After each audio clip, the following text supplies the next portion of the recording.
There was something off about the way she looked at me that night. It was subtle, almost imperceptible to anyone who didn't know her the way I did.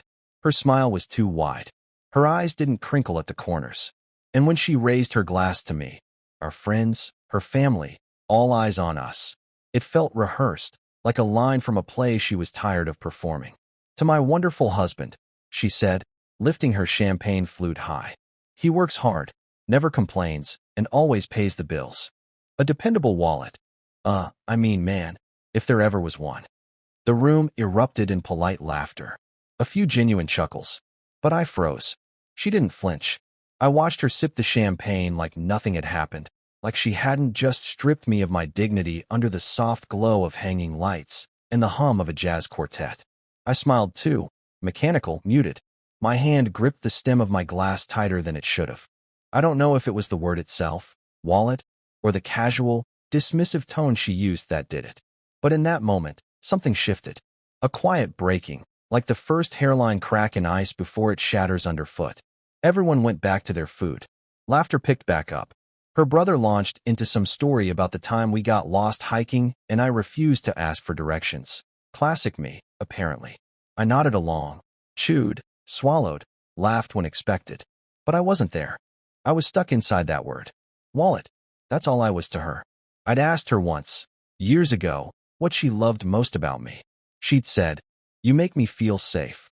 I thought she meant emotionally. Maybe she meant financially. That thought ruined dessert for me. We'd been married 7 years. Not all of them bad. In fact, the first few were the kind of story people envy. Met in college. She was studying design. I was grinding through finance. She used to sit in my lap while I crammed for exams, doodling patterns on the margins of my textbooks. She had this big dream of starting her own fashion label. And I believed in her. Maybe more than she believed in herself. I used my first bonus to buy her a sewing machine she'd been eyeing. She cried when I gave it to her. Said she'd never had anyone support her like that before. I didn't mind working the long hours. I didn't mind missing weekends or dinners or whole vacations if it meant she could build something. We were a team. That's what I thought. But teams talk. Teams communicate. Teams don't turn each other into punchlines. I didn't say anything that night. I let it pass. Told myself it was a joke. A tasteless one, maybe, but just a joke. That's what everyone told me when I brought it up later. "Oh, come on, man," her brother said. "You know how she is. Sarcasm is like her love language." She didn't mean anything by it, my friend Dan offered. She even said wonderful husband right before. "You're overthinking." Maybe I was. But the thing is, when someone says something that makes your chest tighten and your stomach sink, you learn not to trust what others dismiss. You learn to listen to that ache. A week later, I came home early. An unusual thing, and maybe that's why I noticed it. She was on the phone. She didn't hear me at first. She was pacing the kitchen, barefoot, a glass of wine in her hand. No, he just lets me do whatever I want. I mean, why wouldn't he? I don't think he even notices half the time. He's always working. It's like having a human ATM with feelings. She laughed. That laugh. It was light, almost musical, the way it used to be when we were younger. But this time it felt like a knife disguised as a song. A lullaby you don't realize is about betrayal until the final verse. She turned and saw me standing there. The look on her face, shock, then guilt, and finally, casual indifference, told me everything I needed to know. "You're home early," she said, as if I were interrupting something mildly inconvenient. "Were you listening?" I nodded. "Long day. Thought I'd surprise you." "Well, surprise," she said flatly, walking past me to pour more wine. "Don't take it personally. I was just venting." "I'm a wallet with feelings," I replied. "Hard not to take it personally." She laughed again, quieter this time. "You know I was joking. Were you?" That night, I didn't sleep in our bed. I told her I had a migraine. But the truth is, I couldn't look at her without seeing the sneer in her voice. I lay awake on the couch, staring at the ceiling, thinking about all the ways I'd shown up for her, and all the little ways she'd stopped showing up for me. I wasn't angry yet. I was something else. Something slower, heavier. A quiet unraveling. Over the next few days, I started noticing things I'd trained myself not to see. Like how she never asked about my day. Or how she'd scroll through her phone when I talked about work. How our conversations had become logistics. Bills. Schedules. Groceries.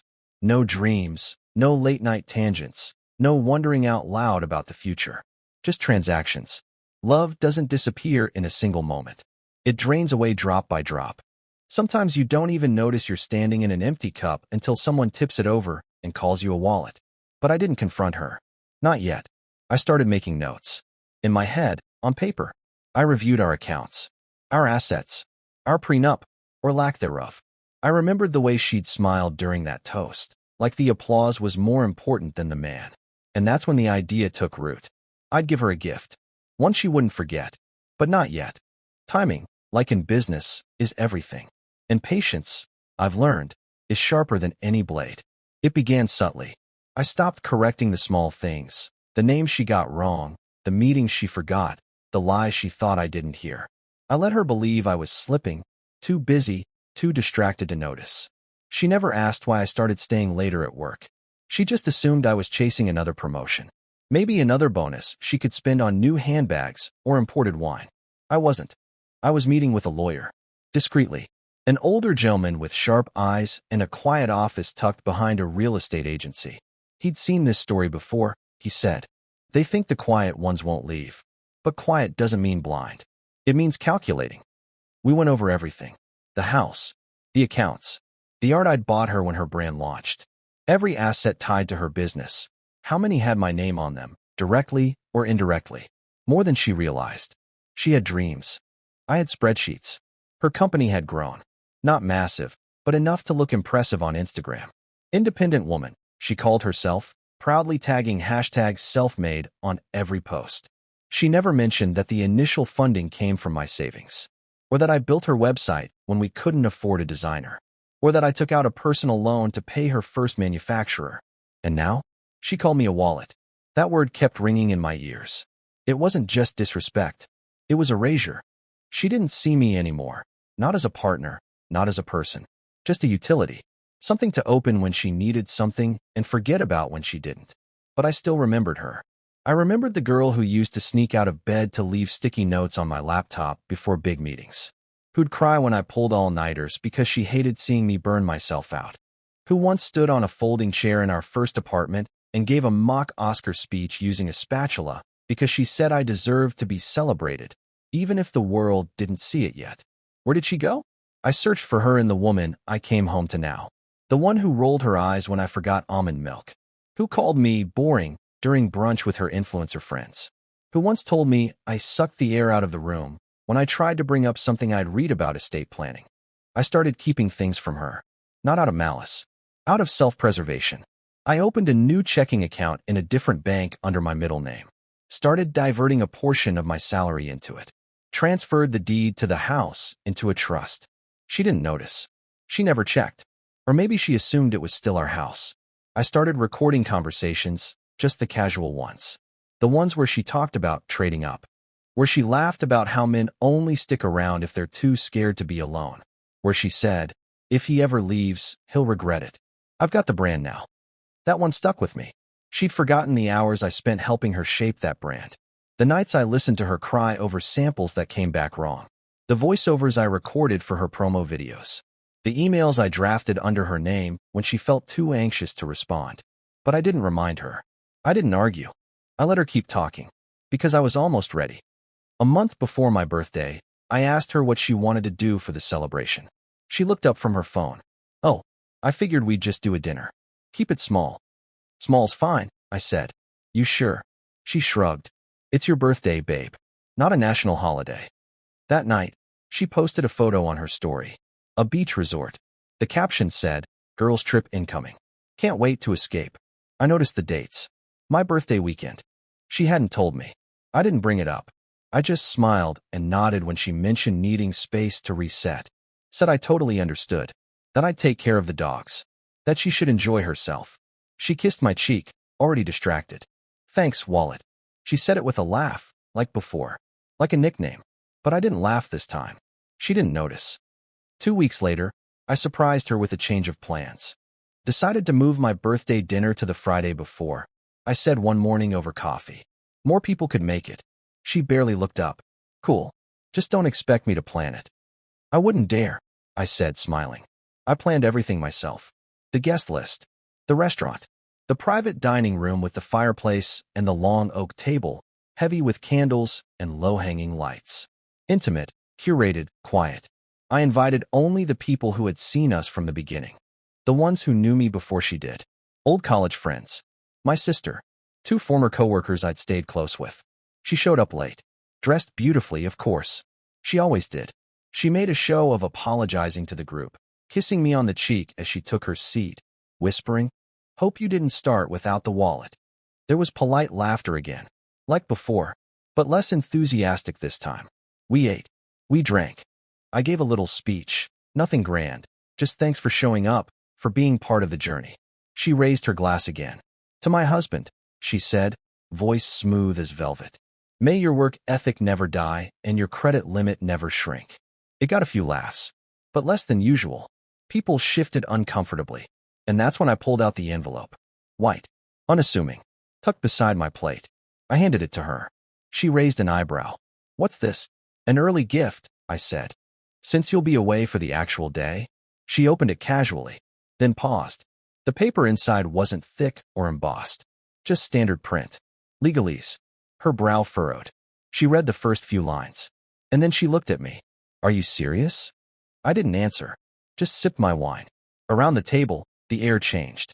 The silence that followed was heavier than any toast she'd ever made. She sat there frozen, paper in hand, the silence stretching long enough that even the waitstaff hesitated by the door. Someone tried to laugh, my friend Lucas, I think. One of those half-hearted chuckles meant to defuse tension, but it fizzled fast. "What is this?" she asked again, lower this time, like she hoped I'd tell her it was a prank. "It's what you think it is," I said, still calm. "Divorce papers." Her mouth opened, then closed. The candlelight danced against the silver hoops in her ears, flickering like the last breath of a flame about to vanish. You're doing this here? Now." I nodded. "You made a statement at my birthday dinner. I thought I'd make one too." She blinked, and I saw it. The flicker of something behind her eyes. Not sadness. Not yet. Not even anger. It was confusion. The kind a magician sees in the crowd just before the reveal. "Can we talk about this privately?" "We've had years to talk," I said. "You chose jokes. I'm choosing honesty." She looked around the table, suddenly aware of the eyes on her. Some pitying. Some uncomfortable. One or two. My sister especially, quietly proud. "This isn't funny," she said, her voice tight. "It's not meant to be." She stood abruptly. The paper trembled in her hand. "Excuse us," she said to the table. "Now?" I followed her out into the hallway, where the old wood creaked beneath our shoes and the soft jazz from the dining room faded behind the walls. She turned to me. "You blindside me with this?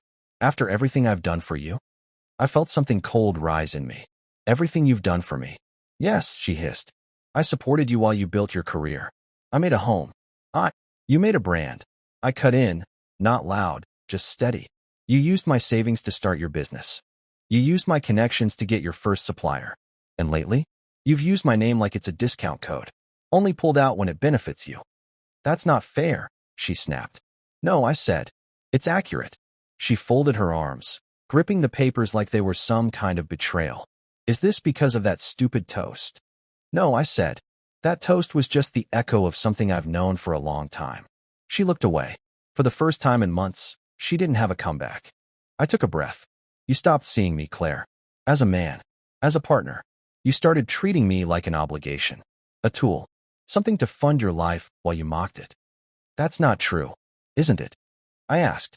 "You call me a wallet. Twice. Once in front of everyone we know, and once when you didn't know I was listening." Her eyes snapped back to mine. "You were eavesdropping?" I smiled sadly. "If I hadn't been, I'd still be here thinking we were just going through a rough patch." She opened her mouth to speak, but I held up a hand. "I'm not doing this to hurt you, Claire. I'm doing this because I finally realized I've been hurting myself trying to make something work that died a long time ago." For a moment, there was just the hum of the hallway, the clink of cutlery behind the walls, and her shallow breathing. And then, finally, her voice softened. "Is there someone else?" "No," I said. "There's just me." She looked down at the envelope again, as if it might change what it said if she stared long enough. "And you think you'll be better off without me?" I didn't answer right away. I let the question sit there. Then I said, "I think I'll be more me without you." And that's something I haven't felt in a long time. The fallout was quiet, at least publicly. She flew out on her girls' trip anyway, though the photos stopped after day one. The captions lost their sparkle. The comments turned sparse. By the time she returned, she'd hired a lawyer. So had I. Mine was better. Turns out, the business she called hers was actually under a shared marital entity. She'd never changed it because, in her words, "You're the one with the boring documents brain." That boring brain ensured I was entitled to 40% of the valuation. I didn't ask for more, just my share. I let her keep the brand name, the inventory, the social media accounts. I walked away with the part she never truly valued: structure, ownership, the foundation. That was always my role, I guess. The builder, the quiet force behind the scenes. But this time, I wasn't building for someone else. I was reclaiming the ground I stood on. She called once after the papers were signed. No lawyers, no strategy, just her voice, softer than I remembered. "Did you ever really love me?" she asked. I closed my eyes. I thought of all the nights I stayed up drafting pitch emails. The hours I spent researching vendors, mapping out payment plans, ironing out her brand's mission statement while she slept. I thought of the long walks where I told her I believed in her more than anything. The first dress she sold. The tears. The joy. "I did," I said. "More than I loved myself." There was a pause, and then she hung up. My next birthday was quiet. A dinner with my sister, a few friends, no toasts, no fireworks. Just peace. I sat in a small corner restaurant, the kind with handwritten menus and flickering candles. The waitress brought out a slice of cake on a chipped plate and smiled awkwardly. "Hope it's okay," she said. "We ran out of fancy ones." I looked at the plate, then at her. "It's perfect," I said, and it was. Because some gifts don't need wrapping paper. Some come in the form of a long overdue truth. A final goodbye. A signed document that says, "I'm done being just a wallet. I'm finally becoming a man again." And that, quiet, firm, without applause, is the kind of freedom you never forget.